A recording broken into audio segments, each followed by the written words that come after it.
انما آیت نمبر 91 انما یرید الشیطان،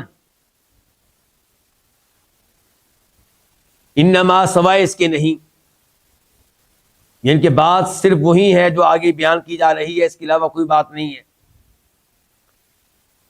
یرید الشیطان، شیطان ارادہ کرتا ہے، شیطان چاہتا ہے،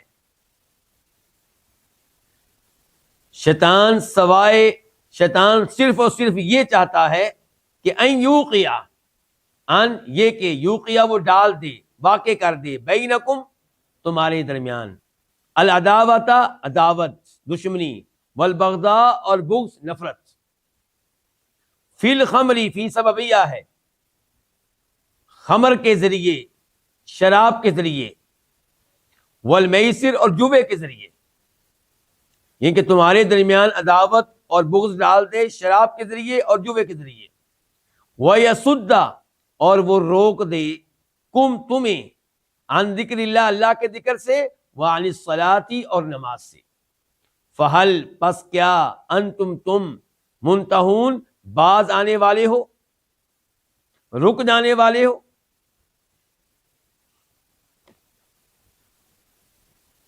اللہ رب العزت نے ان دو آیات میں شراب اور جوے کو حرام قرار دیا، اور شراب اور جوے کی حرمت کا علم ہمیں 7 طریقوں سے ہو رہا ہے. کتنے طریقوں سے؟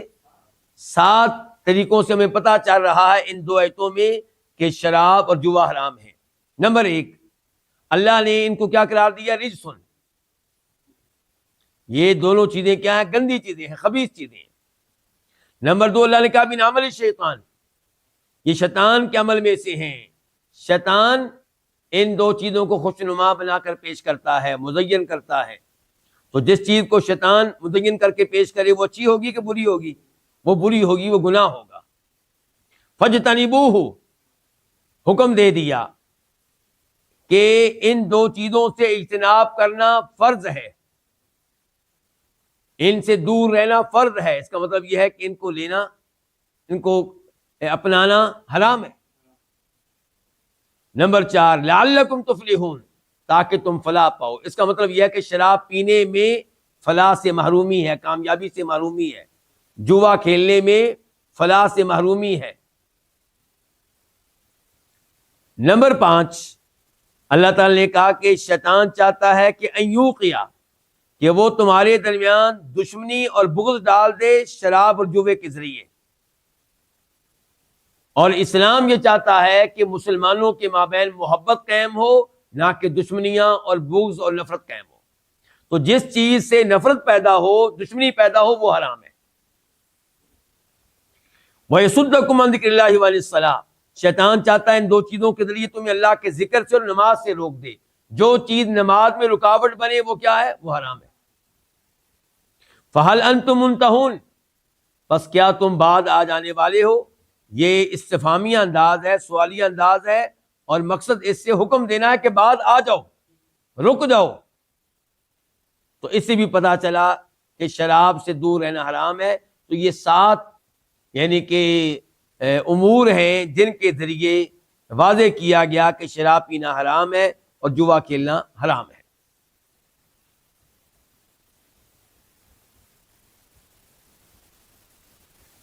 یہ جو کہا گیا کہ شیطان چاہتا ہے کہ تمہارے درمیان عداوت اور بغض ڈالے شراب اور جوے کے ذریعے، یہ شراب اور جوے کا دنیاوی نقصان ہوگا.